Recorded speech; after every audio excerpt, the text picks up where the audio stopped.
ঝটিকা সফরে সপ্তাহের প্রথম দিন সোমবার মুখ্যমন্ত্রী মমতা বন্দ্যোপাধ্যায় আসছেন মুর্শিদাবাদে। ওদিন তিনি ঐতিহাসিক মুর্শিদাবাদ শহরের নবাব বাহাদুর ইনস্টিটিউট ময়দানে সভা করবেন বলে খবর। মুখ্যমন্ত্রীর এই জেলা সফরকে ঘিরে প্রশাসনিক ও রাজনৈতিক মহলে প্রস্তুতি তুঙ্গে। লোকসভা নির্বাচনে জেলার ৩টি আসনের ৩টিতেই শাসক দল তৃণমূল জয়লাভ করে। লোকসভা নির্বাচনের প্রচার বাদ দিলে জেলায় বিরোধী শূন্য করার পর মুখ্যমন্ত্রীর এই সফরকে ঘিরে জেলা নেতৃত্ব বেশ উৎফুল্ল।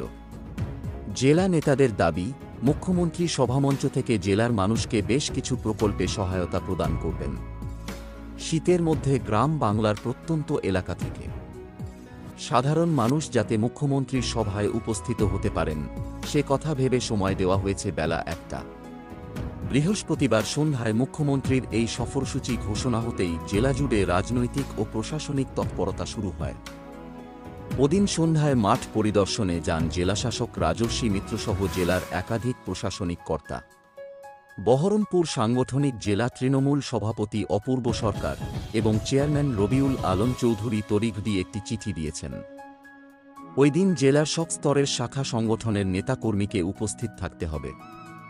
সাধারণ মানুষজনও যাতে অধিক সংখ্যায় সঙ্গে হাজির হন, জেলা এবং ব্লক নেতৃত্ব